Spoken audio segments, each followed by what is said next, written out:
So let me just say this just out of the gate too. I just want to clarify a few things. I am not a licensed insurance agent, though I do want to talk a little bit about life insurance. I think that's extremely important. I'm not a certified financial planner. Okay. I'm a certified public accountant in the state of California, and I hold an MBA concentrated in finance and portfolio management. So I do have certifications in finances and a fair amount of experience in this, but I always would encourage you to, if you don't have one, find a financial planner. Guidestone Resources is who Southern Baptists typically and often work with. We do at the convention. Many of our churches do. Yeah. They're a great resource. They have CFP, Certified Financial Planners, on their staff. They're really, really good at this. This is just kind of a broad conversation about here's what you should be thinking about. Here's the things to know. Here's how you could get there. But to really get into specific advice for your specific situation, I would highly recommend you reach out to a certified financial planner or somebody in that realm.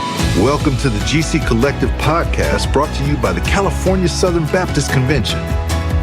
From local missions to global impact, we explore the vision, passion, and heart behind our collective movement in California and around the world.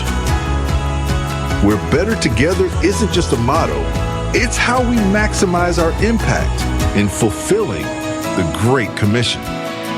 Hello, California Southern Baptist family. Welcome back to the GC Collective podcast. Jason, back to help host. Yeah, good to be back. You know, today's actually a very special episode. Oh, yeah? How come? It's the finale of season 2. Whoa, the finale. I know, the finale. Wow. This episode marks 2 complete years of the GC Collective podcast. In that case, I'm going to have to do a cliffhanger. Yeah, season 3, we're going to have some really exciting changes coming. Okay. You'll never believe what happens next. Oh, yeah. We should have ended this season in jail. Marc Tempesta, welcome back. Yeah, good to be on. Good to be here. Jason, introduce our guest for those who don't know. Well, Marc is our CFO here at the California Southern Baptist Convention. And he is known as the young man that saved our convention. Yes. Through the years, he has come in and taken hold of the financial situation of our state convention and has done a remarkable job. Oh, thank really? you. I was just in meetings with him today talking about how our budget is stable and growing, and the things we're doing here at the CSBC. Many people may not realize that, but we are a very healthy organization financially, and because of that, are making a true impact on the kingdom of God. And all of us in this building know that behind the scenes, this happens because of Marc. Yeah. Well, thank you. And the whole team at Business Services. I have a great team behind me, and I'm very, very blessed with them. But I really enjoy serving here at the convention, and it's a real honor and a real blessing to be here. So. Well, thanks for being here. We always start our shows with something to celebrate, and we thought, well, we got Marc here. Let's celebrate the cooperative program.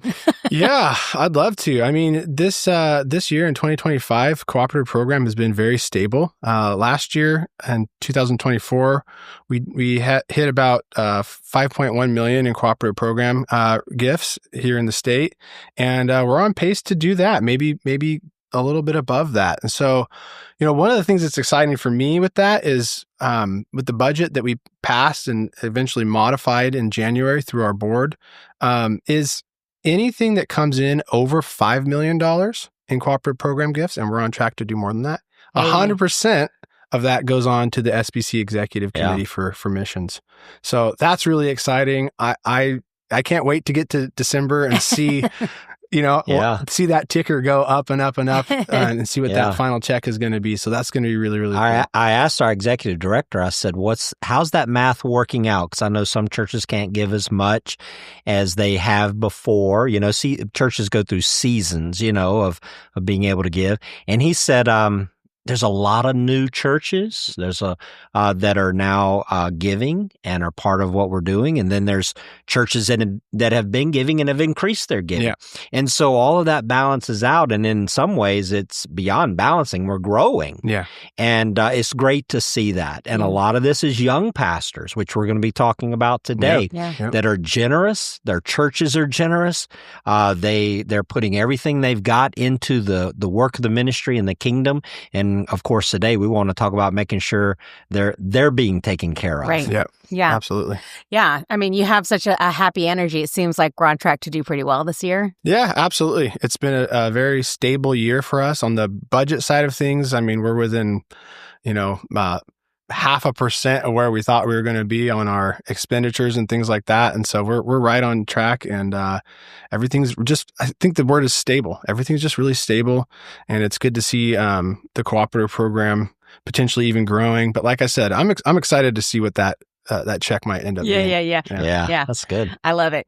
Well, so some news broke recently that people who qualify as clergy, ordained, and had opted out of Social Security, a window was going to open up again, and people were going to be able to opt back in who had previously opted out, which I don't think anybody ever thought was ever going to happen. And then it sparked a lot of conversation about, finances, retirement, planning for, and as we take this podcast and we want it to be very practical for our church leaders, we thought this is a great time to bring you both here to the table, kind of as a financial expert of sorts, church expert. How are we putting these ideas together? I didn't say of sorts. But it has a lot to do with the health of a church, right? How they pay their pastor, how they set up their pastor and other church leaders for retirement in the next season of life, right? Is that part of the revitalization thing you guys are working on right now? Every aspect of a church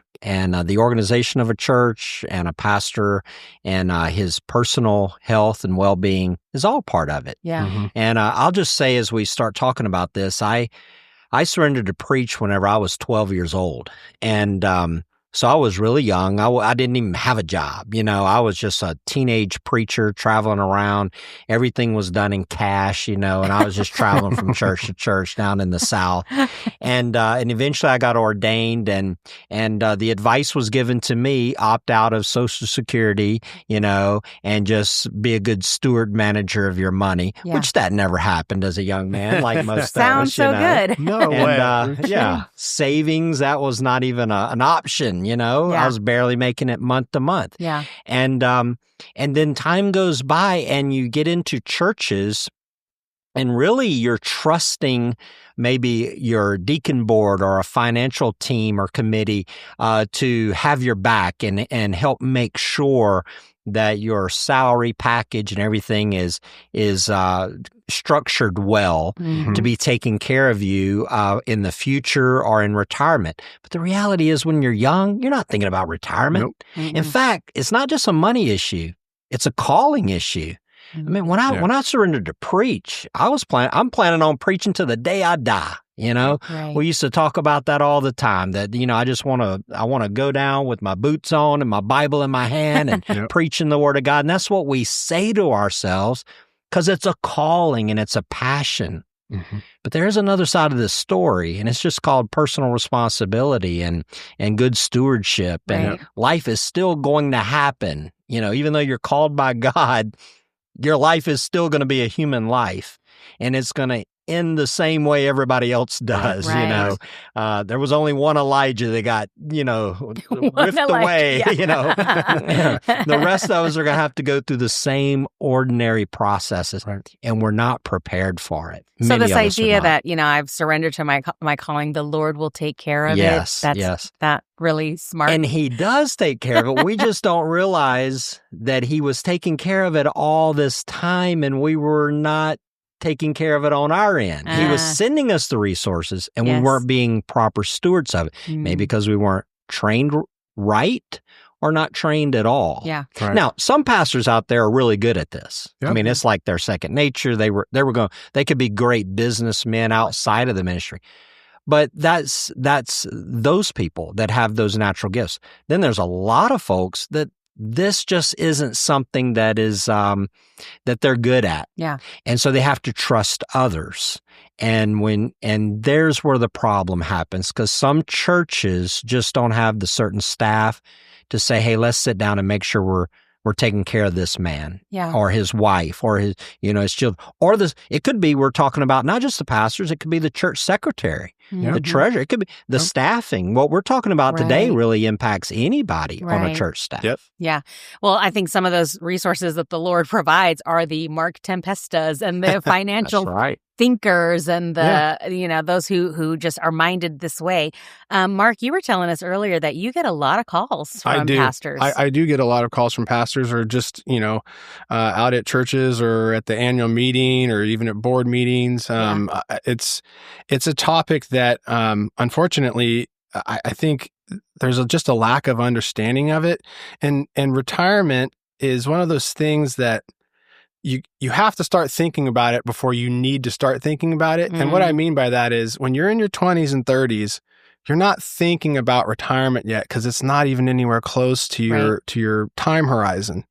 But by the time you get close to it, you're really, really far behind. Yeah. And so, and it becomes really, really expensive. And we're going to talk about this, but saving for retirement from a church possibly and hopefully contributing to that, and on the staff or pastor's side, it doesn't have to be expensive, not at all, but it can really turn into enough resource by the time you are, let's say, in your mid-60s and looking to retire, to where you can do that. And the whole time it didn't really cause a whole lot of financial strain in order to get there.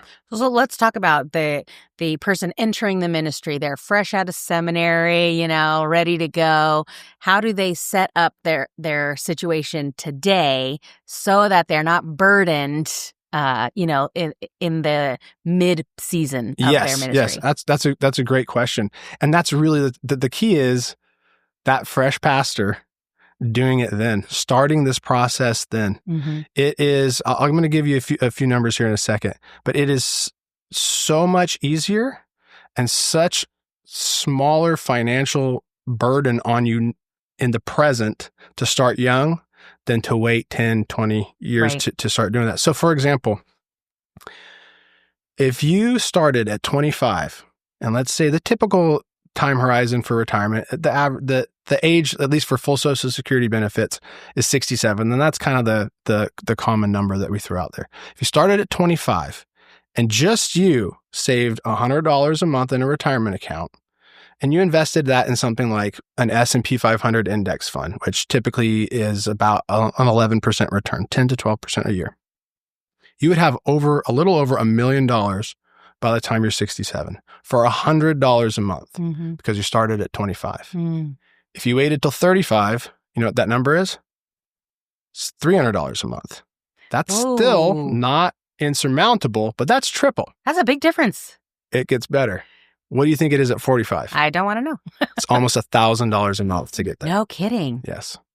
The power of starting early is just, I can't overstate it. Yeah. It's incredibly important because that time is really what you need. It's the very beginning and the very end of your retirement savings, what I would call time horizon, that gives you the greatest yield. It's starting early, and it's those last couple of years where you see tremendous growth. So that's where I want to retire at 62 or 65 or 67. Those last couple of years make a huge difference. This is where I would encourage a church leader, pastor, staffer that hears this podcast to share this podcast with someone in their church that's in the finance committee or a deacon board, however your church is set up, and have them listen to it and then say, let's have a conversation. Yeah. And because the church is paying you a salary, and they can structure how they pay you that salary in such a way where they can pay into this savings account through Guidestone or whatever. And in fact, it won't even be counted toward your taxable salary. And so there's savings on top of savings. And so listen to this podcast, then share it with somebody that you know that cares about you, and have this conversation. And if you need more advice, y'all reach out and get it. The advice is out there for you. And call us if you need our help, and we'll help you And out. I really think on a practical level, it's not just so that the pastor is taken care of, but your church is set up to be a church that has healthy pastors. Yes. Even when that pastor moves Right. on, you're set up. You've set up the system so that you're not looking for the person you can't really afford. Even That's if that's right. not even a Yeah. situation anymore, because you've built this. It's into so the good. Like, system. even if Mark's saying that there may be a person out there right now that has waited, Yeah. and they've waited, now they're in their 50s. Yeah. Should you start? Absolutely. Yep. Mhm. Start now. You can still do this. Mhm. There's still time to do it. Mhm. You can even opt into Social Security. You still got time to get all your quarters in if you get on it right now. Yeah. And the thing is that think about it this way. You're not just helping yourself. You're helping your family, your spouse, and the pastor or the church leader that's going to follow you. That's And that's exactly what you're right. talking about. That's Yeah. exactly We're right. Yeah. setting up a healthy pattern Mhm. in the organization you're working Right. for, that maybe they didn't know about this or think this way in the generation before you, but you're helping the next generation be prepared for success. So do it for them as well. Yep. Mhm. Yeah. So I kind of prefaced with the whole Social Security question. Do we have answers? Should we opt back in? Should we not? Is there a formula? I think you should. I think you Okay. should. And Mark, you could probably speak to that. There's a couple of benefits to being in Yeah. Social Security that is worth it. Yeah. So for the pastor or anybody who's a licensed minister who maybe has opted out, anybody in order to qualify for Social Security and Medicare, which I can't emphasize Medicare enough, you need to have what they call 40 quarters. That's calendar quarters, which turns out to be 10 years Right. of paying into it in order to qualify for Social Security benefits. And it gets you Medicare Part A. And Medicare can be kind of complicated. There's 4 parts to it. There's Part A, B, C, and D. A is hospitalization. B is your medical insurance. C is Medicare Advantage. And D is prescription. But what I want you to take away is if you do the 10 years, you qualify for Part A, and you're very, very likely going to take home at least enough money to cover your out-of-pocket expenses for the other parts of Medicare. Mm. Those typically would come out of your Social Security check. So at minimum, which I think it would be probably greater than that, but at minimum, all of your Medicare expenses are probably going to be covered if you just do the 10 quarters. That's your health insurance for the rest of your life. I don't think people think about that. I think they just think about the income of Social Security. Yeah. And so, because the flip side of that is if you only did 10 years, you can imagine the amount of benefit, the payment you're going to get is going to be significantly less than if you did it for 30 years or 40 years, right? Mhm. But you still got Medicare to be taken care of. So if you knew like, hey, all my Medicare stuff, it's going to be a wash with my Social Security check, plus I've saved in my retirement account, like that's huge. Mhm. That's huge. Is that does that affect the way the church contributes if a person opts back into Social Security? It depends. Likely not, because most clergy are taking a housing allowance. If they're not, then yes, it can be a payroll tax setup thing. Not a problem, just something that needs to be set up. But for many of us that are taking a housing allowance as licensed or ordained ministers, the church isn't paying into your Social Security anyways. You're doing that if you are opted in. You're doing that actually on your tax return through what we call self-employment taxes. Mm-hmm. So for the majority of pastors and licensed ministers, for the church, it's probably not even that big of a deal. Interesting. And if any of that doesn't make sense to you, this is why I say reach out and get some help. There's people who understand this, that this makes total sense to them. Well, what I'm trying to say and encourage all of our listeners is, man, don't ignore it any longer. Yes. All right. And if you're a leader in a church, please don't ignore this for your pastor. Go have a conversation with him and make sure he's got this taken care of. Yeah. Yes. We just shouldn't do it. We should be good stewards. As we said a while ago, we are trusting God takes care of us, but this is one of the means in which he's taking care of us. Right. And so we need to be good stewards of it and be responsible for it. So what about the pastor who's in the later stages of his ministry career? They're already in their late 50s, 60s, maybe in their 70s. What do we have for them if they haven't been doing this? No one told them early enough. They didn't know. Where can they go? Well, I mean, ultimately, it comes down to dollars and cents. And so that's where something like Social Security being opted into that benefit from the beginning would have been really, really helpful. Based on your age, I believe it's somewhere in the 50s, you can start doing catch-up contributions so you can contribute even more to a retirement account than somebody younger than that can. You can do that more tax-free. And so, I mean, the harsh reality is you have to contribute more. Yeah. That, like I shared that example earlier that, the difference between 25 and 45 was $100 a month or $900 a month. Yeah. And you can just see that would extrapolate out over time. So there you still should be saving. You don't want to just say, well, then forget it. I'm already well past the point. No, you continue to save. You start saving, because your ability to save and earn isn't going to get any better. That's hard to come to terms with, but it's not going to get easier for you to earn next year, 5 years, 10 years from now. So start doing it now. Yeah. And I'd like to encourage, the church leaders that are out there that are listening to this, that this doesn't apply to them personally. It applies to them in the fact that they are the ones that are the decision makers in their church. And I'm begging you guys to consider, is your church treating your pastor and your staff well in this area?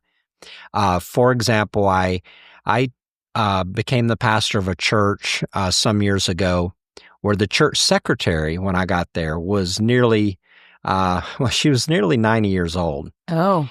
And the reality is she couldn't afford to retire. Right. And so here's someone who has served the Lord, was faithful to the Lord, and she had been in a situation to where it just wasn't set up properly. And when I became the pastor there, I had this dilemma in the fact that she really was no longer qualified to be the church secretary because she did not know how to use computers, technology, software, Yeah. And yet at the same time, I couldn't just let her go. Right. And so what I had to do was hire a new secretary and then take this particular secretary and it basically became a benevolent situation. And kept paying her and kept her on staff and gave her some things to do out of the goodness of our heart, out of just love for her. Right. And the thing is it should have never been that way. She shouldn't have to be going to work for number one. Right. You know what I'm saying? And now the church is employing two. And so we were trying to fix that system and treat people a different way so that everybody gets blessed. Not just these people we're blessing with their financially, but the whole system of the church, the budget of the church, everything works better. So I'm just wanting to encourage those decision makers out there. Take a look at your system. Yeah. Take a look at what's going on. This will have kingdom impact, not just impact on one particular staffer. Yeah. Yeah. Yeah. And I want to say too, I think there can be almost a stigma around the dollar amounts that get thrown out that are needed for retirement. Yeah. Both they get a stigma in the sense that they're a little scary, or that as a pastor or someone in ministry, it almost feels uncomfortable to think of having $1 million when you're 65. That seems just, maybe that makes people feel uncomfortable. But you have to understand, let's say someone was retiring this year, $1 million in their retirement account the typical draw amount that you would take on that, the typical withdraw would be about 4%. Depends on who you ask, but it's somewhere between 4 to 6%.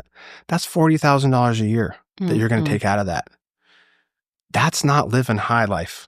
That's not enough, it doesn't sound like. Well, that's where Social Security comes in, and that's where possibly saving more. I'd like to see people save more than that. But I guess I'm wanting to make the point that even if it feels a little uncomfortable to think, well, I need to have $1 million, whether that makes your heart feel uncomfortable or it just seems insurmountable, it's really not this exorbitant amount or unreasonable amount. And it's not insurmountable. It's something that can be attained.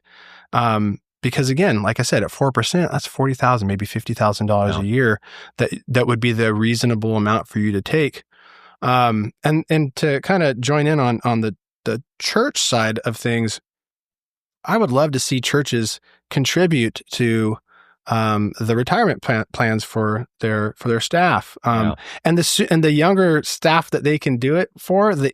It's more cost effective for everybody. Like I said, if the 25-year-old youth guy or worship guy is putting in $100 a month and the church puts in $100 a month, that'll get him to $2 million, which will allow him to take $80,000. Mind you, that's $80,000, 42 years from now? I know. That's why I feel like it's not enough. I know, but I know. And that's part of the point is we have to see past those large numbers as either being exorbitant today or unattainable in the future, and just think about what I'm actually going to be withdrawing. And you do have to save a significant amount of money. And it's not just retirement. What else should young pastors be thinking about? Well, all pastors of all ages, but in particular, younger pastors really need to they need to have significant term life insurance.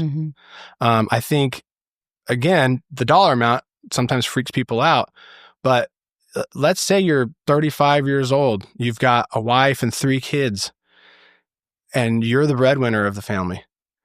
How much money do you think you would need to have to leave for your wife to take care of her and your kids as if you were still here for the next 40 years? It would need to be a significant policy. You're talking $1 million, $2 million policy, but term life in particular, which I personally like, I recommend that not as an agent, but just as a finance guy. You can get $1 million, $2 million worth of term life insurance for a very reasonable amount. So if you got your term life, you've got your retirement plan, and then if you're opted into Social Security will take care of you when you're retired and help subsidize your retirement plan. It'll take care of your Medicare, but Social Security will also provide survivor benefits if something happens to you before you hit retirement age for your spouse, and depending on the age of your children, for your children too. So these are really important things that honestly they're attainable. They're totally doable. But I just think people need to just hear it and understand it and realize that it's not going to cost them an arm and a leg. I know it's tough, especially early in your ministry career, but I know ministry doesn't pay what the private sector pays. Yeah. Right. I get that. I totally get that. But you're going to be of retirement age someday. And we're talking about, like you said, we don't get any money off of this podcast for this. You're not selling anything. No. And we're doing this because we love. We love our pastors, church leaders, church secretaries, everybody that's out there. We in our position at CSBC, we get to see what happens when things aren't handled well. We don't want that to happen to anybody. And that's why we're doing this podcast. So I hope people stayed tuned and listened. And if it applied to you personally or not, maybe it applies to somebody in your church that's serving you. And think about this, pray about this, and maybe go have that conversation. Yeah. Anything else, Mark, that you want to kind of throw out while you have the microphone? Well, I could talk a little bit about real estate briefly. Yeah. Yeah. Look, I think one of the misnomers and one of the biggest challenges, especially in ministry, on ministry salaries in California, is owning property, is buying a house. And I was talking to Will Browning earlier today about parsonages, and he recommends to all of his church planters avoid parsonages like the plague. Yeah. And here's why. You get into a parsonage, and you never get any equity. Now, he said the same thing I said. We were the same mind. He said, I have guys say, well, I can't afford $1 million house in Los Angeles County. He said, well, buy something somewhere else. Buy a $500,000 house in Fresno County. Save up the down payment. Buy something inland that's a lot cheaper and rent it out. Then you're getting the investment and it getting built equity because you're a homeowner. Yeah. Someone's paying for it. And either you have that equity when it does come time to retire, because that's also a part of your retirement plan. Yes. Or you maybe even have a home that's paid for, that's in a cheaper area to live, and you can take your retirement and your Social Security and go there. So I think that's one area that, again, you see the price tags, especially on the coastal regions of California, and it's insurmountable for most of us. Yeah. Right? But there's other ways to do that, and I would highly recommend that. I do think there is kind of this kind of Christian culture around certain personalities when it comes to how much you should afford, or how to go about purchasing a home, that I would recommend as soon as you can buy a home, buy a home. I don't think you need to wait till you have 20% down. I don't think anybody ever thinks about buying a home that they're not going to live in. Like, that's never the first thought. I know. This is way outside the box. Well, this is why, like, I'm not a preacher. Yeah. I ain't getting up there. I can't do it. Right? This is the wheelhouse of finance people. We just think this is all common knowledge, and then we have conversations with people, and they're like, "Oh, I never thought of that." Yeah. So I think buying a home as soon as you can. Even if it's a small down payment, I've never seen people go wrong with that. And I would highly advise that, or buying a home in a different area and using it as a rental property. And I think it would pay off dividends in the future for you. Wow. I didn't expect that. There you go. That's what you get on this podcast. Well, we do really pride ourselves in California about being outside of the box, revolutionary thinkers. And, there's the regular way, and then there's the California way. Yeah. That's for sure. Well, we love to wrap this show with a funny story. Mark got one. My funny story is we put on a wonderful champions meeting in May, and part of that meeting, when we got down there, we were supposed to put together these really nice gift bags for the people who attended and our board members and stuff. And myself, Jason, Kendrick, Will Browning, we thought we would just be stellar dudes. Oh yeah. And let's put these bags together and help everybody out. We can put gift bags together. Totally. Of course we can. Had a little party, did you? Yeah. And so much so that we took a picture of ourselves with all the bags. Yeah. And we're like, man, we just helped everybody out so much. And then the ladies got there. And they were appalled. They were like, there's no way this is going to fly. They tore them all apart and completely rebuilt them. My daughter calls that strategic incompetence. Yeah. We'll never be asked to do that again, We'll Mark. never be asked to do that again. I think it's cute that you think that because I was in charge of those bags, but I wasn't at Champion. So I left these very clear instructions. And you did. I got the picture and I zoomed in to see if they were done right. And I could tell they weren't. I thought they looked great. I don't know. Deanna said that she said, "I've got your back, Sarah." Well, our ladies came through. They looked great. No thanks to us. Yeah. But how much do I appreciate the heart behind the, we can do this. We tried. Let's help out. We gave it the college try. That is such a funny story. I can't believe that has not been brought up until now. Good one. This is a great way to end the year, don't you think? Oh, yes. Yeah.